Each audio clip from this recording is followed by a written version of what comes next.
Boa noite, pessoal. Boa noite com muita alegria. Glória a Deus. Começa agora a luz da palavra. Sejam todos muito bem-vindos. Glória a Deus pela vida de cada um de vocês. Semana, começando a nossa semana aí, última semana do mês. Todo mundo aí a pleno vapor, né? A gente estava falando ontem na igreja que a última semana da igreja a semana do avanço, né? Então essa semana mais que especial é o avanço através do poder, pelo poder de Deus. Então uma semana extraordinária. Ontem, culto de domingo, né? Sempre a grande bênção. E ontem na Hebron nós tivemos aí praticamente um resumo, né, do mês inteiro, a palavra sendo ministrada novamente. Pra gente, eu brinco que é como se fosse um retardatário, né? Para ele poder recuperar. Sabe aquele cara que está lá nas últimas posições, tem condição de chegar em primeiro? Tem uma corrida, não sei qual que é assim, eles largam na frente, depois largam atrás, e o cara sempre tem a possibilidade, e é interessante, né? E o Senhor faz com a gente aí nessa última semana do mês, a condição da gente buscar aí todo daquilo que nós não vivemos até a última semana do mês. Então, algo extraordinário. Ontem, quem perdeu o culto aí, entra lá depois no YouTube, né? Aliás, pessoal da rádio também, boa noite com muita alegria, sejam todos muito bem-vindos. O nosso canal do YouTube tem toda a programação da igreja, então o culto de ontem já está no canal do YouTube, está separado lá por playlist, você tem todo acesso, chama Hebron, Igreja Apostólica Internacional. Entra lá, se inscreve, aciona o sininho, né, para estar chamando você sempre que a gente publicar alguma coisa lá. Lá não tem nada ao vivo, toda a programação do Hebron vai para lá, separada já em playlist. Então, o culto de ontem está lá, o programa de quarta-feira passada, a luz da palavra está lá, toda a programação da igreja vai para lá. Então, se você perder alguma coisa que quer ver, seja de estudo ou o Alimento Diário das Nações, que é toda semana, né, todos os dias, de segunda a sexta-feira, está lá também. Então, você tem acesso a toda a programação do Hebron através do canal do YouTube. Não, no Face não tem, no Face tem, só que é mais complicado no Face, porque o Face está na ordem, né? Tem que na ficar ordem, rolando. tem que ficar rolando, né? Dá um trabalhão danado. E aí no YouTube não, você vai na playlist e você já procura o que você quer, fica muito mais fácil. Então fica à vontade depois para entrar lá no nosso canal e dar uma vasculhada lá, ver como é que funciona. Muita tá coisa, bem? né? Hã? Tem muita coisa lá. Muita coisa. Aliás, a gente estava fazendo esse cálculo, tem material lá, tem mais de 2.000 vídeos lá, provavelmente daí para mais. Só do alimento diário tem 366. Porque alimentos diários são, nós não dá 365 dias é o ano. Aí você tira sábado e domingo, então por aí você vê que tem mais de 300 programas aí só do alimento diário. E tem Fora os palavras do dia e tem os anteriores, né? Anteriores aí do ano passado, falando de um ano, né? Você pega os anos anteriores, aí tem o A Luz da Palavra, tem programação, tem programas pontuais lá de Prefiro Crer, de testemunho. Então, nós temos aí uma programação lá no canal do YouTube que dá para você ficar se divertindo lá até, tá bom? Então, depois você entra lá e se inscreve no canal. Bom, pessoal, a Luz da Palavra, nós estamos aí no livro de Zacarias. Nós somos até o capítulo 9 na quarta-feira passada. Hoje nós terminamos, né, em nome de Jesus, Zacarias. Voltamos para o 5º capítulo de Esdras. Lembrando que nós paramos no 4º capítulo, porque no 5º capítulo aparecem os dois profetas, que é Ageu e Zacarias. Ageu, um período muito curto, aí de 4 meses aproximadamente, o tempo dele de atuação. E depois entra o profeta Zacarias, que nós estamos vendo. Os dois com o mesmo intuito, só que com particularidades, né? Ageu bateu mais diretamente na construção da obra, rápido, e chamando o povo para construir, o povo parar de se preocupar com as casas, né, com as coisas pessoais, se preocupar com a obra do Senhor. E Zacarias já de um outro formato, e trazendo revelações de tempos para frente também, falando também do Messias, tá? Até da segunda vinda, né, como está dando as revelações. Então nós vemos aí os sonhos que ele teve, as visões que ele teve, né? Nós trouxemos aí, e hoje nós vamos aí terminar os últimos capítulos, tá bom? Então, na quarta-feira a gente já volta para o livro de Esdras. Aí nós devemos terminar, eu acredito na segunda-feira que vem a gente termina Esdras, né? Na segunda-feira ou na quarta-feira que vem, e já entramos em Neemias também. Aí Neemias, Malaquias, terminamos, né, praticamente o Velho Testamento. E aí nós vamos começar o Novo Testamento, tá bom? E aí vamos entrar em Mateus, né, Lucas, Marcos, e por aí vai. Já de discipulado do apóstolo Paulo, mas só contando a história, a trajetória do apóstolo Paulo. Do jeito que nós vamos ver na Luz da Palavra é totalmente diferente. Nós vamos aí ver a Bíblia na ordem cronológica. Os primeiros 4 livros não, né? Mas depois uma ordem cronológica de acontecimento aí. Então vai ser muito interessante. né? Amém, pessoal? Então vamos ficar preparado aí. Então abrindo aí, pessoal, Zacarias capítulo 10, hoje curtinho, né? Que deve terminar em meia horinha, e aí vocês descansam aí um pouquinho mais, mas na quarta-feira tem mais, tá bom, pessoal? Vamos lá, capítulo 10. Deus abençoará Judá e Israel. Vamos ler o versículo 1 e 2 aí, que diz assim: Pedi ao Senhor chuva no tempo das chuvas seródias, e ao Senhor que faz as nuvens de chuva, e dá aos homens aguaceiro, e a cada um erva do campo. Porque os ídolos do lar falam coisas vãs, e os adivinhos veem mentiras, contam sonhos enganadores e oferecem consolações vazias. Por isso anda com o povo como ovelhas, aflito, porque não há pastor. E aqui você vê que, ó, olha, falando aqui sobre as falsas profecias, né? Você pega aí, a gente viu vários falsos profetas aí ao longo da história. Você vê que até no livro de Apocalipse fala lá, né, dos nicolaítas, né? Nós vamos ver quando chegar lá em Apocalipse, e fala de outros tantos aí, que eram principalmente ali nos começos falando sobre os falsos mestres aí. Uma coisa que tem que tomar muito cuidado, e nós vamos ver ao longo aí, já vimos, nós vamos voltar a ver isso aí também, tá bom? Então vamos lá. Chuva seródia, como nós vimos lá dentro do Deuteronômio 11, é a chuva que cai naquela região no fim da primavera, essencial para a colheita abundante. Então ela vinha assim no finalzinho da primavera, para fazer o quê? Para tornar o fruto mais belo e por aí ter uma colheita abundante. Então tem a seródia, né? Tem porã e seródia. Lembra que a gente viu lá com o profeta? Então uma prepara o solo e a outra vai preparar o fruto, deixar o fruto mais vistoso, né? Mais gostoso. Os ídolos do lar, da família, chamados também de terafins, como a gente viu lá em Gênesis capítulo 31, que Raquel, lembra que Raquel furtou os ídolos do pai? Lembram disso? Quando ela sai lá com o marido, né, com Isaac, aí o pai vai lá atrás dela, né, e aí acontece, cadê? Você está com os... Raquel, Jacó, né? E aí vai lá e vê que ela roubou os ídolos do pai e levou muqueada lá no meio das coisas, né? Jacó não sabia, teve até grandes problemas por conta disso, porque ela estava lá com os ídolos enfiados lá, esses terafins aqui, que eram ídolos do lar, que as famílias cultuavam naquela época. Adivinhos, a gente vê aqui como Balaão fazia interpretação de sinais ou presságios com o meio de prever o futuro. Não haveria pastor, a metáfora do pastor era muito usada no Antigo Oriente Médio como a figura do rei ou governante. Mas a ênfase aqui, porém, é da falta de uma liderança espiritual. Então, ou seja, aqui não tinha uma liderança espiritual. É o que o profeta está falando aqui, né? Que Deus abençoará Judá e Israel. Mas aqui por quê? Porque estava faltando um pastor. E a gente sabe, né, quando o povo foi para a Babilônia, a situação do povo mudou muito, né? A gente vê ali uma exceção para Sadraque, Mesaque, Abednego, Daniel, mas a grande maioria do povo se perdeu, né? Não tinha profetas lá, mas o povo se perdeu. Tanto que pararam de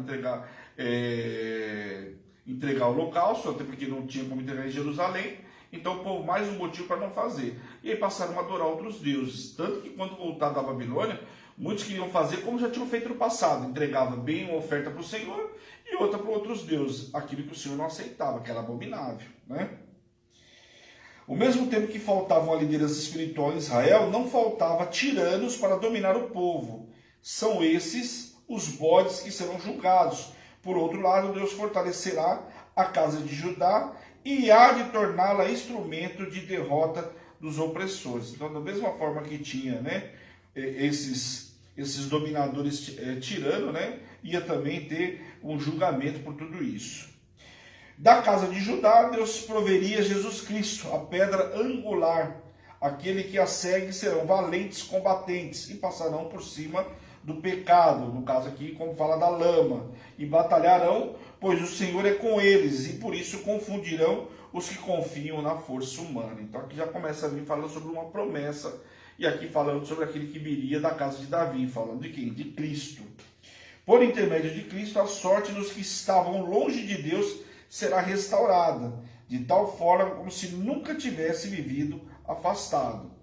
Por Cristo ser o intercessor e mediador, Deus ouviria, então, novamente, ouviria os homens. Porque aqui falando, né, de todo o pecado que o povo se meteu, e aí depois viria o Cristo, e esse sim que interceder pelo povo junto ao Pai, como a gente já conhece a passagem. O coração dessa geração se alegrará pelo vinho, sangue de Cristo, que traz perdão dos pecados. E a herança se alegrará e glorificará diante do Senhor, porque todos os que creram nele pertencerão ao Senhor. Aqui falando dessa grande alegria aí, que é, né, o sangue de Cristo representado pelo vinho. Casa de Judá indica o território ao sul de Israel. Casa de José refere-se ao território ao norte de Israel, dominado por Efraim e Manassés, tribos que receberam os nomes dos filhos de José. Tornarei plantá-los, e uma promessa de restauração. Os remanescentes dispersos de Israel voltariam à terra prometida. Aqui por quê, pessoal? Vamos dar uma paradinha aqui para vocês lembrarem aqui. Vamos lá. Quando houve o cativeiro assírio, o que aconteceu? O povo foi espalhado. Aqui está falando que faria o povo voltar para a terra prometida, por quê? No cativeiro, tem um detalhe importante aqui, porque nós estamos falando aqui de Judá e Israel. Então, como eu sempre ministro e já ensinei, mas vamos lá, às vezes tem gente nova aí, o que acontece? Como houve a divisão das tribos, então 10 tribos ficaram sendo com o povo de Israel, capital Samaria, né, que era a capital política, e capital religiosa Dan e Betel. Tinha 2 lugares lá para eles entregarem o holocausto, porque se dividiram com o povo de Judá, então não iam até Jerusalém para entregar o holocausto. Então Jerusalém ficou sendo ali capital política e religiosa do povo de Judá e Benjamim, as 2 tribos que ficaram, certo? Então aqui o que aconteceu? Quando houve o cativeiro assírio, por que chama cativeiro assírio? Porque os assírios invadiram Samaria, que é essa capital que eu acabei de falar aí, pegaram todo o povo de Israel e dispersaram eles, misturaram ele com outros povos. Eles trouxeram povos deles e mandaram, naquela época, inclusive, mandaram para a própria Babilônia. Sabiam disso? Se você não sabe, anota aí, importante. Porque a Babilônia nessa época não era um império suficiente para vencer a Síria. E nessa época foi misturado o povo. Então tem gente que foi para a Babilônia, né, junto com os caldeus, como fala, e vários foram para outros povos. Ok? Então, esse povo foi espalhado. Então, aqui por isso que fala que traria o quê? Esse povo que foi espalhado. No caso de Judá, não. Foi levado todo mundo para Babilônia. Então, quando libertou, o povo podia voltar. Alguns ficaram onde? Ficaram em Suzã, Ecbatana, ficaram em outras cidades. Mas eram cidades o quê? Da Babilônia. Alguns da Babilônia e outros do quê? Dos persas, que foram quem dominou. Agora, no caso assírio, não. Foram espalhados para vários. Não só para a Síria, como eu acabei de falar, para a Babilônia e outros tantos. Ok? Tá claro? Então aqui está falando desses remanescentes aí. Quer dizer, o povo voltaria para a terra prometida. Amém? Tal como o pastor chamou as suas ovelhas, o Senhor assobiará para que os seus voltem à sua terra, porque os tenho remido. Deus livrará o seu povo do pecado e também do cativeiro. Ser semeado entre as nações foi castigo que Deus usou para punir seu povo, exilando-os por causa de sua desobediência. Lá em Deuteronômio, capítulo 28, como eu sempre falo, a parte B, lá depois do versículo 15, aí em diante, fala do fruto da desobediência. Então, aqui ser castigado, punido e espalhado, fazia parte do que estava lá, do fruto da desobediência do povo. Então, não aconteceu nada que o povo não soubesse. Apenas ignoraram aquilo que o Senhor tinha deixado escrito. E por isso receberam o quê? Receberam a paga, né? Como falam. Né? Por causa de sua desobediência. As palavras lembrar-se-ão de mim, predizem, porém, que o povo voltará ao Senhor arrependido. E viverão. Significa que muito mais do que simplesmente sobreviver. Deus promete uma vida espiritual e abençoada àqueles que se arrependerem. Então você vê aqui que ele fala que espalhou o povo. Espalhou o quê? Por que espalhou o povo? Fruto da desobediência. A história que eu acabei de contar para vocês de Israel, está aqui o motivo. Fruto da desobediência, Deuteronômio capítulo 28, onde desobedeceram o povo. Ok? Desobedeceram ao Senhor. A Síria representa aqui a região situada ao norte da Mesopotâmia. Egito e a Síria, né, e a Babilônia. Foram os lugares onde Israel ficou cativo. Como eu falei para vocês, a Síria, diferentemente da Babilônia, quando levou o povo, foi espalhando. Você vê novamente já confirmando o quê? A história que eu acabei de contar para vocês. Foi espalhando o povo. Babilônia, a Síria, né? Para tudo quanto foi lado. Agora está falando desse remanescente novamente. Gileade é um território situado ao leste do Jordão, sudoeste do mar da Galileia. O Líbano aqui é a região localizada ao norte da Galileia. A restauração futura de Israel seria tão completa que a terra se encheria de habitantes. Ele começa a falar dessas cidades. Eu estou dando referência de onde elas ficavam.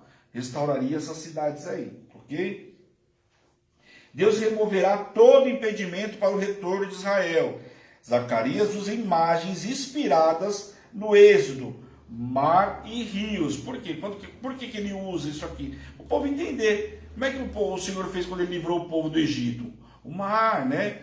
Então falou, lembra, vai tirar muitas coisas aí. A gente vê alguns profetas, inclusive, que fazem uns sinais, né? Zacarias, Ezequiel também teve que usar alguns sinais para que o povo entendesse. Então, nem sempre era só não falar, era sinais, era um desenho, como se fosse desenho na tela, para o povo entender o que estava falando. Então aqui o profeta usa o que? Mar, rios, por quê? O povo só vai lembrar, olha, passamos o Mar Vermelho, passamos o Jordão. O povo não podia esquecer que passaram o Mar Vermelho e o Jordão, passaram o Mar Vermelho com Moisés, e depois passaram o Jordão com quem? Com Josué. E depois os profetas, Elias e Eliseu, né? Para dar exemplo do tipo de obstáculo que Deus iria mais uma vez transpor. Então, da mesma forma que Deus transpôs naquela época o Mar Vermelho e o Jordão, agora faria da mesma forma para libertar o povo e trazer o povo novamente, né, liberto do cativeiro. Então, quem recebe uma palavra dessa, numa ministração de domingo, sabe que não tem impedimento nenhum, nada vai impedir Deus de trazer aquela pessoa, né? Ou de fazer a obra na vida dela. Por quê? Está dizendo que vai abrir o mar, se tiver que abrir, ele vai abrir, se tiver que parar o tempo, ele vai parar, e por aí vai. Amém? Deus fortalecerá o seu povo em si mesmo, para que possa reunir-se novamente, e andarão no seu nome. Nos últimos dias, Israel voltará para a sua terra como um povo inabalável, de inabalável fé no seu Senhor. O poder do povo de Deus crescerá, pois tudo fará em nome do Senhor, que lhe dará autoridade e poder para realizar coisas maiores do que Cristo mesmo fez enquanto na terra. Então você vê que aqui o profeta já começa a começa a orientar, falando que o povo, aquilo que o povo estava fazendo, porque aqui eles não tinha vida de Cristo ainda. Mas está falando que eles fariam coisas maiores ainda. Por quê? Depois da vida de Cristo. Cristo não falou que a gente ia fazer os milagres que ele fez maiores ainda? Então está aqui. Então hoje a pessoa fala, mas como que faz? Ué, você não vê a pessoa orando lá, Deus usando a vida daquela pessoa, a pessoa ora, a outra pessoa é curada?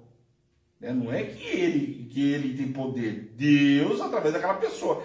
Lembra que a sombra de Pedro curava? Era Pedro que curava? Não, era a sombra de Pedro. Então Deus usava Pedro como usava a sombra de Pedro para curar. Amém? Capítulo 11. Vamos lá, vamos ler do 1 ao 3.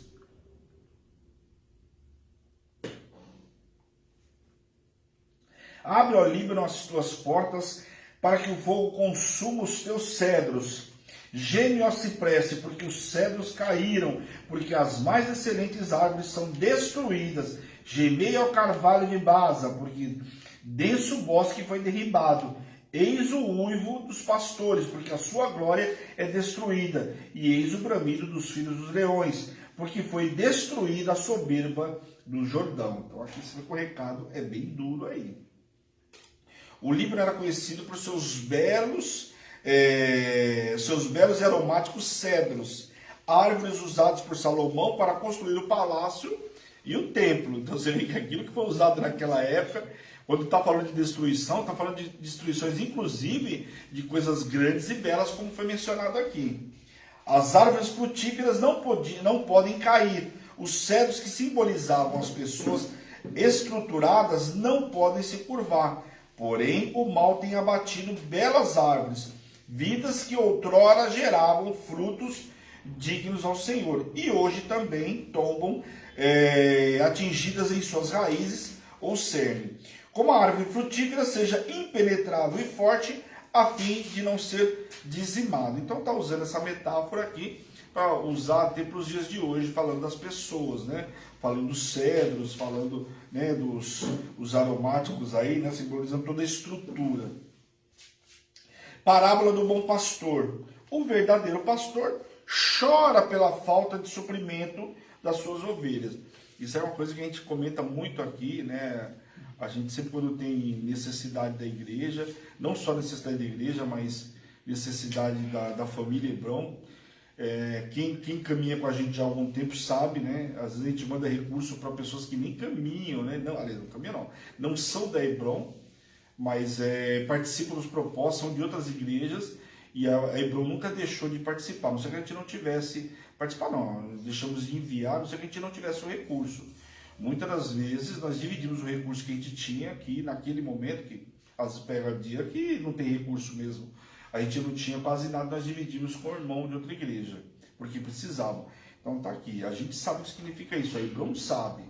E hoje quem está conosco na Hebron já viveu isso também. Por quê? Porque teve o mesmo coração, como nós às vezes tem um irmão que liga para cá, quando nós tivemos recentemente, o pessoal falou, tem aqui, eu vou dividir com vocês da Hebron. Aí já estou falando de membro oficial, né? Então o verdadeiro pastor chora pela falta de suprimento das ovelhas, mas o falso pastor só visa lucro com elas, não preza pelo seu bem-estar, e menos ainda por vida. Ele só apacenta visando ficar rico e ainda bendiz ao Senhor porque enriquece, alegando que Deus lhe deu tão grande prisão. E aqui a gente sabe, né, quem conhece a Hebron, novamente, eu vou usar a Hebron porque eu não posso falar de outra igreja, mas uma coisa eu posso falar, que eu já passei por outra igreja e eu sei o que é Hebron. A nossa apóstola, todo mundo conhece aí, né? Não vou nem falar por mim, porque tem gente que às vezes não me chama, eu atendo mais, lógico, obviamente, homem do que mulher, né? E a gente tem muito mais mulheres na igreja do que homem. O apóstolo está aí, às vezes, ontem mesmo nós estávamos jantando e o apóstolo estava ministrando uma pessoa. Nós estávamos jantando num domingo em família e o apóstolo estava ministrando uma pessoa. E eu já fiz isso também, se precisar eu faço, não tem problema nenhum. Então assim, mas a nossa apóstola, eu vou usar a vida dela porque eu e o apóstolo é muito menos do que ela. Mas quantas vezes ela vai dormir meia-noite, 1 hora, 2 horas, ela está ministrando as pessoas. Então a Hebron não para. Então falar visa, não, a Hebron precisa de recursos para sobreviver, isso é fato. Mas a Hebron nunca deixou de ministrar ninguém, né? A não ser que a gente tenha de possibilidade. Você vê que nem o hospital parou a apóstola de ministrar. Ela do hospital, tinha gente que chamava ela falava assim, eu não tive no programa, que eu estou hospitalizada. Ah, tá, você pode orar por mim? Era assim, só para vocês terem ideia. Gente, eu não estou exagerando. Eu estou no altar do Senhor, não tem por que mentir aqui no altar, senão seria consumido. Mas é bem assim, acontece até nos dias de hoje. Tem gente que chama, não pergunta se você está bem. Você ora por mim? É assim, né? Você pode, você ora por mim, é assim. Recebo uns casos aí que é mais ou menos desse naipe, né, apóstolo? Então, mas eu vou falar por ela porque é mais ou menos assim. Então ela não para. Então aqui a Hebron, você pode ter certeza que o cuidado com a ovelha, a Hebron tem. Zacarias recebe a ordem de apacentar e alimentar o rebanho de Israel, o povo de Deus, sabendo que está destinado à matança. Deixa eu só fazer um adendo aqui, pessoal. Quando a gente lê a Bíblia, por que eu falo para vocês que você tem que sempre ler o contexto? Às vezes você dá uma informação ou você fala alguma coisa sem base. Por quê? Você tem que ler a Bíblia e ver o contexto daquilo que está sendo ministrado. Principalmente porque, ora você vê passagem falando de Israel, mas não está falando de Israel separado, Judá e Israel. E ora você vê, agora há pouco estava falando o quê? De Israel, o povo que foi, né, espalhado. E aí ele fala de Judá, falou de Israel, ele fala que de Judá viria aquele que, né, que salvaria todo o povo, falando de Cristo. Então está falando de dois povos. Ora ele fala de Israel, falando de todo o povo. Amém? Então presta atenção porque quando você estiver lendo, tem essa preocupação. Saber se ele está falando, quando você lê o contexto, você sabe que ele está falando de todo o povo e não só de um povo específico. Ok? Logicamente, quando você pega ali 2 Reis, né, dependendo do capítulo, você vai ver que já vai falar separado por quê? Porque um já foi para cativeiro e ele começa a falar só sobre Judá. Antes, até então, ele fala, ó, o rei assumiu, mas em Judá, mas em Israel era fulano de tal. Então, essas coisas a gente tem que estar atento, para a gente não se atrapalhar na leitura. Eu não estou dizendo que uma ministração, nós estamos falando de palavra para aprender. Eu não estou falando de um culto de domingo, que a pessoa que for ministrar, o sacerdote, não vai entrar nesses detalhes. Mas aqui na Luz da Palavra a gente tem que entender por quê. Aqui é um programa de estudo. Então precisamos entender a diferença aí. Ok, pessoal? Então Israel, o povo de Deus, sofre opressão de dirigentes só interessados em enriquecer as suas custas. O pequeno grupo de tiranos, opressores, como fala no versículo 5, será vítima de reis estrangeiros que ferirão a terra. E aqui a gente foi mencionado, a gente viu muito isso, o profeta Jeremias alertou muito pouco, por quê? profeta Jeremias fala, pô, vocês são sacerdotes, tinham que ajudar o pobre, vocês não ajudaram.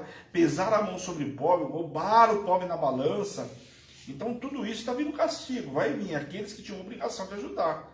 Neemias, por exemplo, a gente vai ver em Neemias, vamos ver em Esdras, que o próprio sacerdote se misturou com a estrangeirice. Nós vamos ver, não vou entrar no detalhe agora para não confundir vocês. A gente vai ver em Esdras na quarta-feira.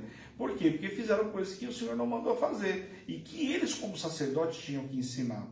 Agora, no caso lá, quando estavam roubando, eles sabiam o que tinha que fazer e não fizeram. Pesaram a mão sobre o pobre, né? Em obediência à ordem de Deus, Zacarias pastoreou o rebanho condenado à matança, tal como os pastores que carregavam os devidos instrumentos destinados a guiar e proteger as ovelhas. Zacarias trazia consigo 2 varas. O nome delas era suavidade e laços. Indica ser o desejo que, desfrutando o favor de Deus, pudessem elas prover unidade na nação. Vamos ler o versículo do 8 ao 11 aí. Que diz assim, vamos lá. Dei cabo dos 3 pastores num mês. Então perdi a paciência com as ovelhas e também elas estavam cansadas de mim. Lembrando que eu estou falando de uma parábola, tá, pessoal? Dei cabo de 3 pastores num mês e então perdi a paciência com as ovelhas e também elas estavam cansadas de mim. Então disse eu, não os apacentarei. O que quer morrer, morra. O que quer ser destruído, seja. E os que restaurarem como cada um, como a carne do seu próximo. Tomei a vara chamada graça e a quebrei para anular a minha aliança que eu fizera com todos os povos. Foi, pois, anulado aquele dia e os pobres do rebanho que fizeram caso de mim reconheceram que isto era a palavra do Senhor. Então, lembrando a parábola aqui, vamos entender a parábola. O verdadeiro pastor sabe do seu comprometimento e responsabilidade com o rebanho. Sabe que não pode retroceder nem voltar atrás do seu chamado, pois se o fizer, sofrerá. Porém, esse pastor está se cansando do seu ofício devido a tantos maus pastores que encontram no caminho. Então, olha só o que está lidando aqui, que está falando. E o bom pastor está se cansando e ficando indignado de ver com os maus pastores. Só que eu não sou guiado pelos maus pastores, eu sou guiado pelo Senhor. Eu não tenho que olhar o mau pastor, eu tenho que fazer o seguinte, seguir o exemplo de Cristo e fazer a minha parte. É o que está falando exatamente aqui. Então, nessa parábola, o que tinha que fazer? Eu continuo fazendo o seu, não olha, se tem 3 pastores ruins do seu lado, o problema é deles, faça o seu. Por quê? Porque senão quando você vai fazer igual ao outro pastor, não precisa igual a ele. Então não é para desfazer igual a ele, pelo contrário. Agora, logicamente, quando a gente olha na estrutura igreja hoje, falando sobre isso, o sacerdote, o oficial, né, no caso o pastor, o bispo, o apóstolo vai corrigir tudo isso, ok? Mas aqui, olhando como era naquela época, aqui está dizendo o seguinte, não olha para o mau pastor e faz a sua parte. Porque naquela época o cara não queria ser um bom pastor, ele se corrompia, o outro continuava e acabou. Amém? O profeta Zacarias fez questão ainda de despedir 3 pastores e quebrar o seu cajado, simbolizando, na verdade, o rompimento da própria trindade com israelitas, entregando-se à sua sorte. Então, vocês vão cuidar, vão ficar à mercê da sua sorte. É assim que você quer cuidar da vida, você quer cuidar da vida, então me dá as ovelhas aqui, você vai cuidar da sua vida sozinho.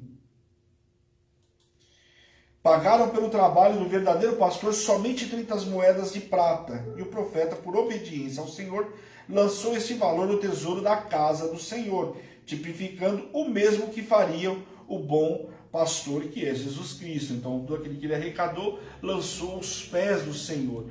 E a gente sabe, nós que somos sacerdotes, nós vemos da obra do Senhor. Tudo lançamos diante do altar do Senhor, e o Senhor é que nos supre de toda necessidade. Ele deu a vida, entregou-se por amor, curou, libertou, alimentou e abençoou as ovelhas de Israel. E, no entanto, para que ele fosse morto, pagaram 30 moedas a fim de que Judas o traísse. Então, está aqui, cuidou, fez de tudo e mesmo assim pagaram 30 moedas para traí-lo, né? Parábola do pastor insensato. Então, veja que nós estamos falando só de parábola, pessoal. Senão você vai entender o que está acontecendo aí.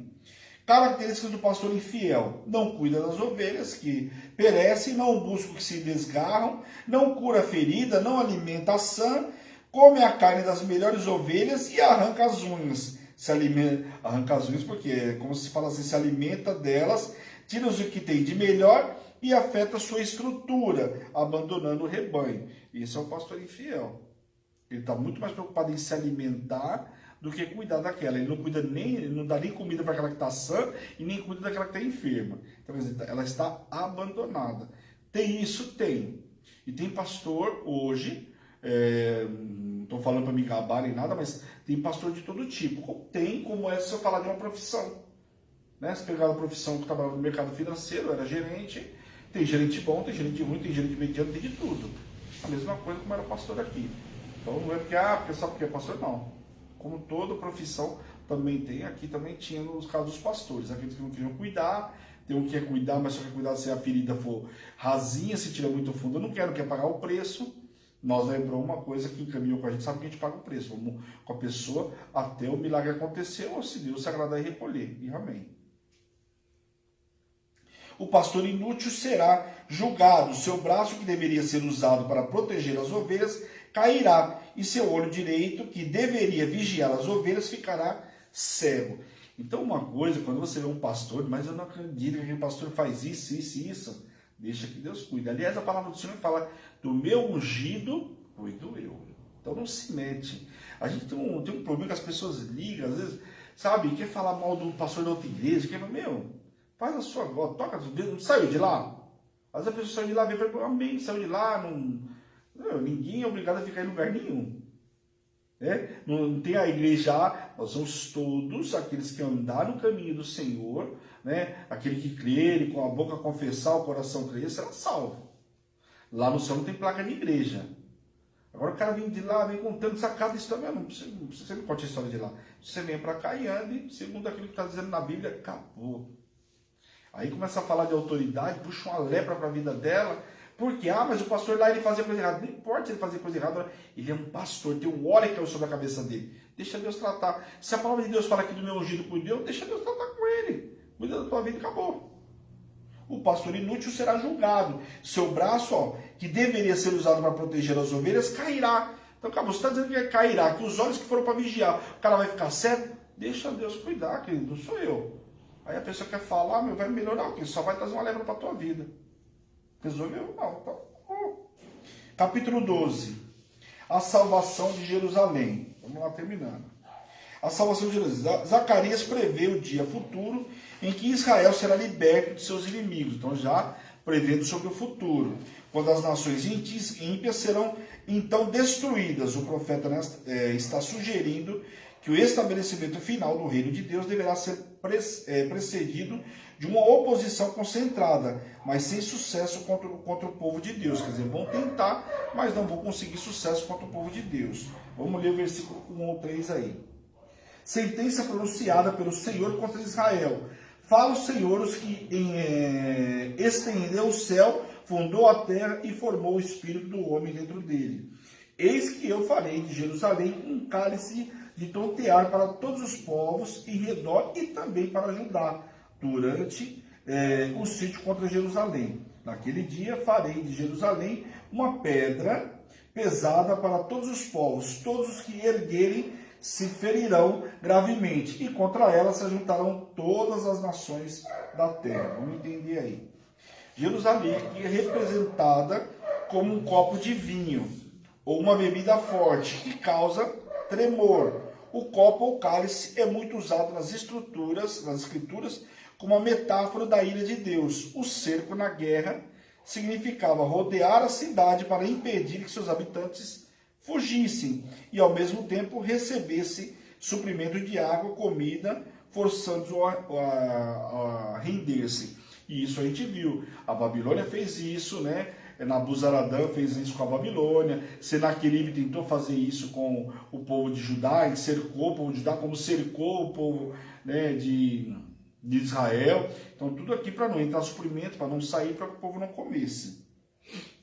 Jerusalém é comparado a uma pedra pesada que ferirá todos os que temem revolvê-la. Deus confundirá tanto os cavalos como os cavaleiros do exército inimigo. O juízo triplo, espanto, loucura e cegueira é citado nas maldições do pacto de Deus. Então aqueles que se levantarem, está falando que era uma pedra, e aqueles que tentaram se levantar, né, ou levantar essa pedra, sofrerão castigo. Os chefes ou líderes de Judá reconheceriam o poder de Deus para livrar o seu povo. A força do povo estava no Senhor. Judá aqui é comparada a uma brasa ardente colocada em meio à lenha para atear uma fogueira e a um facho entre os gavetos. Uma tocha, né, entre feixes de galhos secos, podendo incendiar rapidamente um campo e também uma floresta, porque por causa do poder de Deus, lógico, né? As tendas de Judá é uma alusão aos judeus que viviam fora de Jerusalém, nas áreas rurais. A casa de Davi se refere à sua descendência. O Senhor livrará Judá e Israel igualmente, a fim de que não haja diferenciação entre os israelitas. Então, como eu acabei de falar para vocês dos dois povos, quando libertar o povo da Babilônia e o povo voltar, muitos estrangeiros vão voltar. E aí agora passa a falar de um povo só novamente.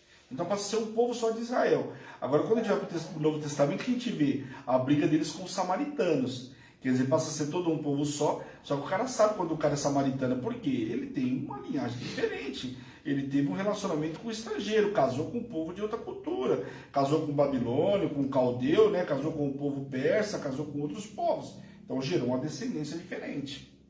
Então o Senhor livrará Judá e Israel igualmente, a fim de que não haja diferença entre os israelitas, mas sim comunhão plena, sem extinguir privilegiados. Todos serão fortalecidos e reanimados no Senhor. O mais fraco será cheio do poder de Deus, enquanto todos os inimigos de Jerusalém e dos israelitas serão exterminados. Por que não haverá uma distinção aqui, pessoal?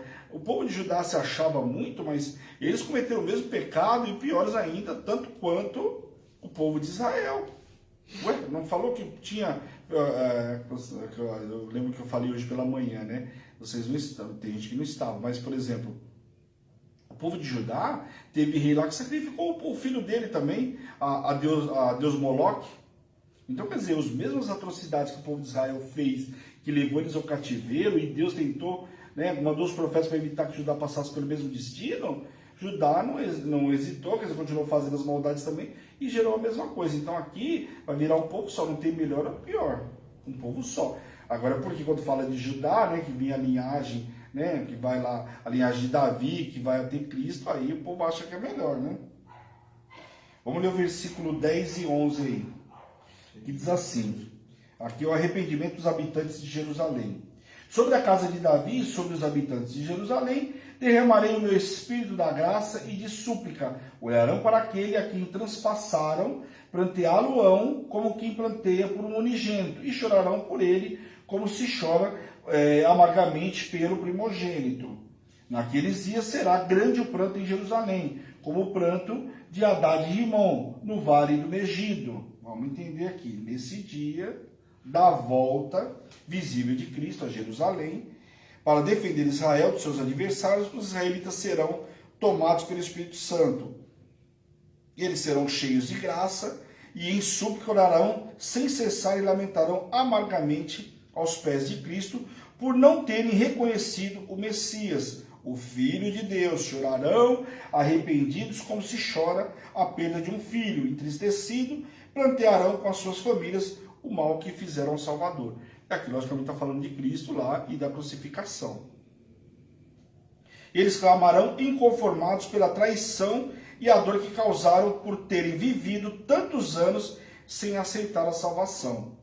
O pranto de Haddad e Rimon é uma referência histórica à morte piedosa do rei Josias, que foi morto, né, no Vale do Megido. Foi morto por Faraó Neco no Egito, uma calamidade de grande significado público que aconteceu em Megido. Está lá em 2 Reis, capítulo 22, quem tiver dúvida, já ministrei, tá, pessoal? Está lá. Cada família à parte, porque todas as camadas sociais serão abatidas com uma tristeza universal. Reis, profetas, sacerdotes, leigos e suas mulheres à parte, porque tão grande será a tristeza que nem mesmo as esposas se juntarão aos maridos na lamentação. Cada um enfrentará a sua tristeza sozinho. A tristeza transcenderá os mais íntimos laços terrestres. Também depois de fazer tudo que fizeram com Cristo na crucificação, é para ter uma tristeza mesmo, né? Capítulo 13. Eliminados os ídolos e os falsos profetas. Vamos ler 1 e 2 aí. Naquele dia haverá uma fonte aberta para a casa de Davi, para os habitantes de Jerusalém, para remover o pecado e a impureza. Acontecerá naquele dia, diz o Senhor dos Exércitos, que eliminarei da terra os nomes dos ídolos, e deles não haverá mais memória, ou também removerei da terra os profetas e o espírito imundo. Como nos dias de hoje, o povo fala aí de vários deuses aí, né? Mas não adianta a gente falar, né? Se vai ministrar para uma pessoa que cultua outros deuses, ela não consegue entender isso, mas não lê, não busca, né? O Senhor eliminou tudo e o povo traz tudo novamente. A fonte é um símbolo de provisão abundante e inesgotável. Jesus nos purificou de toda impureza do pecado na cruz, quando de sua segunda vinda, o remanescente fiel de Israel, que arrependerá, tomará posse dessa provisão e receberá as bênçãos do novo concerto.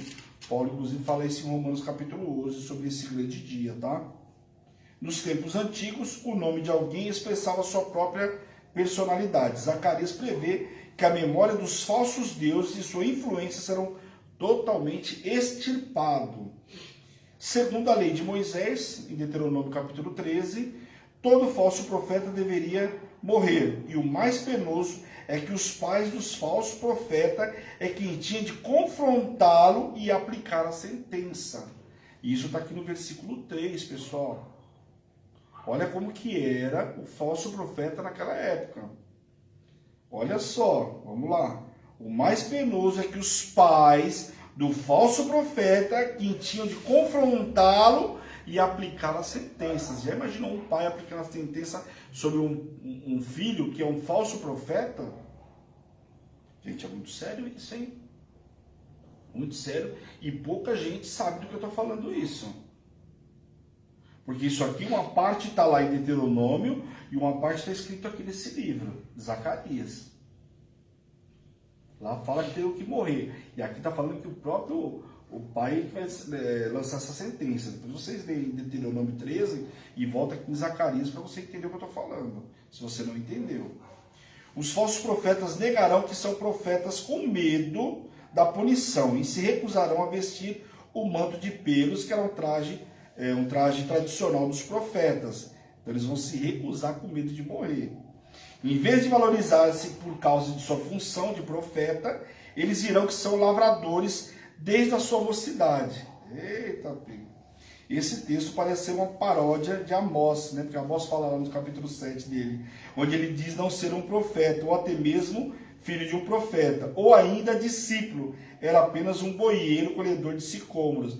Mas por que ele não falou por mal? Quando o Senhor chama ele, ele fala, mas eu sou um boieiro, eu não tenho linhagem de profeta, não sou filho de profeta, não sou... Quando Deus chama o cara, levanta o cara, presta atenção. Tem gente que fala assim, mas eu não tenho chamado, não tem chamado sobre a minha vida, eu não sou isso. Presta atenção aqui. Nós vimos isso já em Amós, que eu já ministrei Amós para vocês. E eu fiz questão de colocar isso e agora lembrei por quê, justamente por causa disso. Porque Amós fala, né, que ele era simplesmente um boieiro, nada mais cuidador de sicômoro. E olha o que o Senhor fez com ele. Então, muitos profetas lá, muitos camaradas daquela época vão falar isso com medo da represália. As feridas parecem revelar que o próprio profeta, em um momento de êxtase, feriu suas próprias costas e seu peito. As palavras nas tuas mãos se referem, na verdade, ao corpo, tanto às costas quanto ao peito. Como se fosse um autoflagelo, né? O autoflagelo era uma forma de chamar a atenção dos deuses para receber sua bênção. Lá em 1 Reis, capítulo 18, Elias e os profetas de Baal, lembra no Monte Carmelo? Que os profetas começaram lá, se mutilar, e chama Baal, e Baal não de aparecer, que o profeta Elias começa a zombar, fala mais alto, pode ser que eles estão dormindo, ele está ocupado, está atendendo o telefone, né? Mais ou menos isso, está lembrado? É exatamente o que eles faziam lá, adoração a outros deuses. Sem hesitar, o profeta declara que suas feridas foram feitas em casa de amigos para não ser considerado um falso profeta ou levado à morte, como está no versículo 3. Então, diferentemente dele, o que ele fez aqui. Ferido, o pastor de Deus. A espada, instrumento mortal, é como um guerreiro que se levanta para lutar. O próprio Deus disse que a espada vai ferir o Messias, o meu pastor. Isso indica profeticamente que a morte de Jesus Cristo não seria por acaso, mas por determinação divina. Logicamente que o Senhor já sabia o que ia acontecer com Cristo. Meu companheiro era um termo usado também em outras passagens para referir ao próximo ou alguém muito chegado. Sugere uma relação de igualdade aqui quando fala com Zacarias.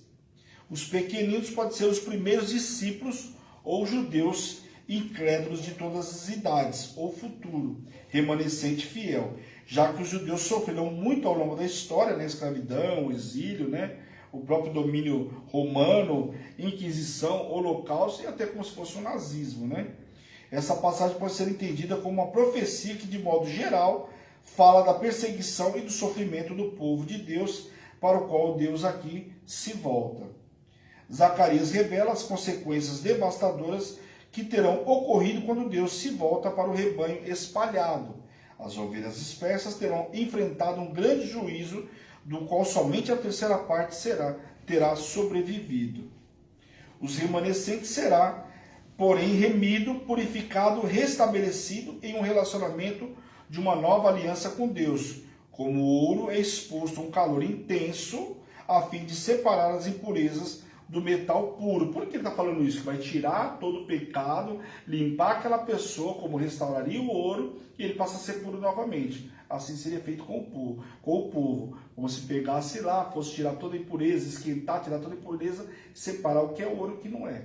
E tirar toda a impureza, todo o pecado.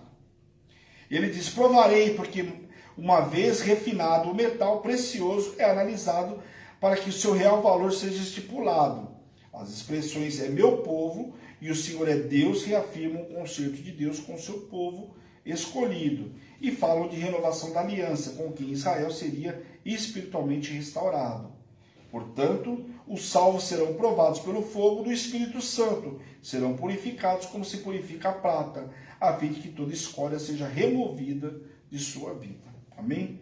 E aí o capítulo 14, que é o pequenininho último capítulo aí. Vamos lá. O juízo sobre Jerusalém e os seus opressores. Vamos ler do 1 ao 3 aí. Eis que vem o dia do Senhor, em que os teus despojos se repartirão no meio de ti, porque eu ajuntarei todas as nações para a peleja contra Jerusalém, e a cidade será tomada, e as casas serão saqueadas, as mulheres forçadas. A metade da cidade sairá para o cativeiro, mas o restante do povo não será expulso da cidade. Então sairá o Senhor e pelejará contra essas nações, como pelejou no dia da batalha. Então vamos entender aí.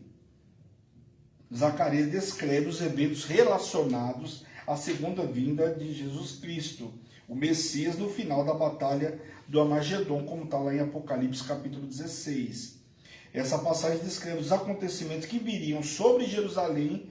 Naquele momento, o primeiro seria atacado, então a cidade, e a cidade seria destruída, e o povo seria levado cativo. E depois selecionar-se-iam a quem aprisionar, e os humildes permaneceriam em Judá.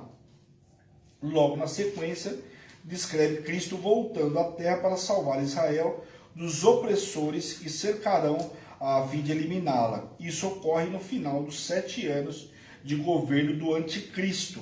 Isso nós vamos ver mais detalhado na Apocalipse, tá, pessoal? Na terra, né, no tempo da tribulação. Quando eles cercaram Israel de todos os povos e nações, Cristo vem visivelmente e coloca a planta dos pés no Monte das Oliveiras. Vendo a grande batalha, a quantidade de inimigos contra a sua cidade escolhida e seu povo Israel, o monte diante do seu poder se partirá ao meio e o povo que peleja contra Israel fugirá desesperadamente diante daquele que tem o poder sobre os céus e sobre a terra. Enquanto a primeira volta invisível só para arrebatar os seus servos, está lá em 1 Tessalonicenses, tá? Nesta segunda volta, todo olho o verá. Mateus capítulo 24. A visão do Monte das Oliveiras criará uma rota de fuga para então o derrotado e perseguido povo de Jerusalém. Localização de Azei, aqui como é mencionado, né, não é conhecida, supondo-se que seja um lugar ao leste de Jerusalém. Fala da cidade, mas segundo os estudos a localização não é muito precisa. A fuga dos remanescentes de Israel será como os que sobreviveram depois do terremoto nos dias de Uzias. Os santos são literalmente os santificados, os anjos que virão com Jesus quando ele voltar. A glória do reino do Messias será precedida por dias sombrios de juízo. O mundo não terá dia e noite, mas será dia constantemente pela presença de Cristo, a luz do mundo na terra. Jorrarão águas purificadoras sobre todo Israel para o perdão de todos os pecados. Ou seja, Cristo reinará sobre a terra durante 1000 anos. Neste período, ordenará que Satanás seja preso. Apocalipse capítulo 20. E haverá verdadeira paz para o homem na terra. Oh, tempo bom, né? Com as manifestações de Cristo, todos abandonarão os seus ídolos mudos e só a Cristo invocarão, pois só Ele é Deus, que consola, ama os seus e que pode dar vida e segurança. Toda a terra assim será governada pela sua força, e seus sacerdotes que estão continuamente diante dele são todos os salvos pelo poder do seu sangue. E os que fizerem parte da primeira ressurreição, como está lá em Apocalipse 20, os servirão de dia e de noite. Zacarias descreve depois o clímax da grande promessa profética do reino no qual o Messias de Israel há de governar no trono de Davi. Ao contrário de que aconteceu nos dias de Neemias, no reino vindouro do Senhor, a cidade será plenamente habitada e os seus cidadãos viverão em segurança. Por que fala do tempo de Neemias? Porque Neemias teve que reconstruir os muros lá para ter segurança dentro da cidade. Amém, pessoal? Tá claro aí? Vamos ler o versículo 12 e 15 aí. Do 12 ao 15. Esta será a praga com que o Senhor ferirá a todos os povos e guerrearão contra Jerusalém. A sua carne se apodrecerá, estando eles de pé. Apodrecer-lhes-ão os olhos nas suas órbitas, e lhe apodrecerá a língua na boca. Naquele dia também haverá da parte do Senhor grande confusão entre eles. Cada um agarrará a mão do seu próximo, cada um levantará a mão contra o seu próximo. Que dia de confusão, hein? Também Judá pelejará em Jerusalém, e se ajuntarão as riquezas de todas as nações circunvizinhas, ouro, prata e vestes em grandes abundância. Como esta praga, assim será a praga dos cavalos, dos mulos, dos camelos, dos jumentos e de todos os animais que estiverem naqueles arraiais. Eita, pega. A morte daqueles que cercarão Jerusalém para eliminá-la, por influência do anticristo, será terrível. O terror se apoderará dos que tramam e extinguir da face da terra os judeus, e todos ao redor de Jerusalém serão eliminados por essa terrível praga. Então todos aqueles que tentarem contra o povo de Deus, nessa época, falando lá de tempos para frente, ainda vai sofrer toda essa praga aqui. E aí o finalzinho aí, a glória futura da cidade de Deus. Vamos ler do versículo 16 ao 19, que aí termina. Todos os que restam de todas as nações que vierem contra Jerusalém subirão de ano em ano para adorar ao Rei, o Senhor dos Exércitos, e para celebrar a festa dos tabernáculos. Se alguma das famílias dessa terra não subir a Jerusalém para adorar ao Rei, o Senhor dos Exércitos não virá sobre ela a chuva. Vamos parar aqui. Está entendendo como é que é? A gente fala da pessoa ir na igreja todo domingo, o pessoal pira, né? Todo domingo você está conectado, que nós somos virtual. Está conectado, a pessoa, mas todo domingo, presta atenção aqui que o senhor está falando com o povo, se ele não fosse lá na festa do tabernáculo. Que não ia vir chuva, ou seja, não ia vir colheita, porque se não tinha chuva, como o cara ia ter colheita? Está entendendo onde que ia pegar o cara? Na onde? Vocês entenderam, né? Se a família dos egípcios não subir nem vier, não cairá sobre eles a chuva. Virá a praga com que o Senhor ferirá as nações e que não subirem a celebrar a festa dos tabernáculos. Este será o castigo dos egípcios e o castigo de todas as nações que não subirem para celebrar a festa dos tabernáculos. Não só o povo de Deus, mas ali os vizinhos que foram libertos. A festa do tabernáculo era uma festividade da colheita, no outono comemorativo da experiência de Israel no deserto. no deserto, como nós vimos lá em Levítico capítulo 23. Esta festa de ação de graças será a única festa de origem judaica que não deveria ser celebrada no novo reino.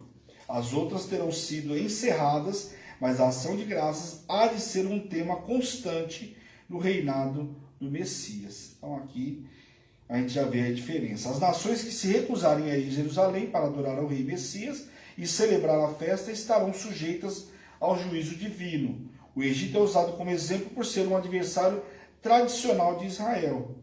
Tudo em Jerusalém será consagrado ao Senhor. Cristo habitará lá e se assentará no trono e reinará sobre o mundo durante 1000 anos. As ofertas serão contínuas de toda a terra para adorar e exaltar ao Senhor Jesus, que beneficiará e apacentará o seu povo.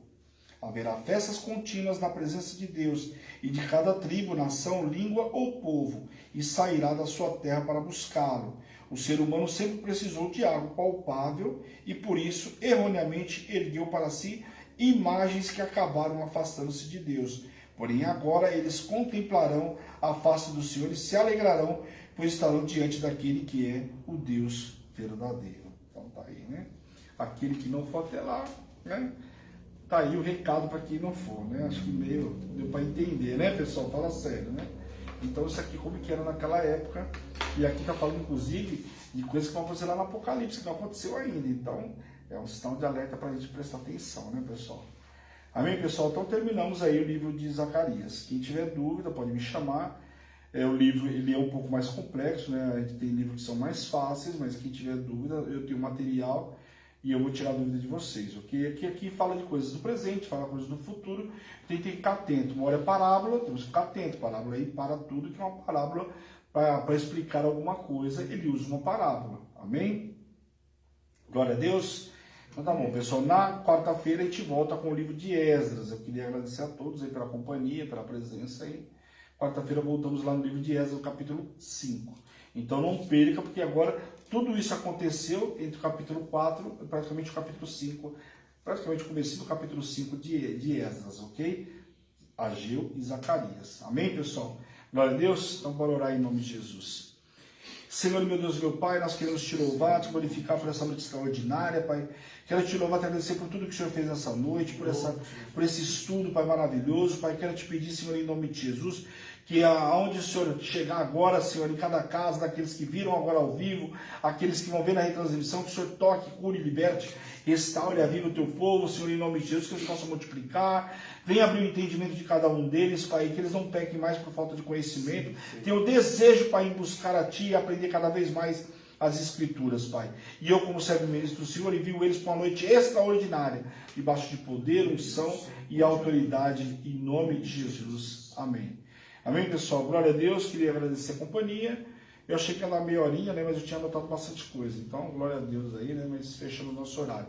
Mas na quarta-feira, normal aí, né? Nós temos aí o livro de Esdras. Amém, pessoal? Um beijo grande. Esta é Hebron, Igreja Apostólica Internacional, a minha terra prometida, a sua terra prometida, a igreja que te ama e te faz feliz todos os dias. Como? E aliança com Deus. Um grande beijo. Tchau, tchau.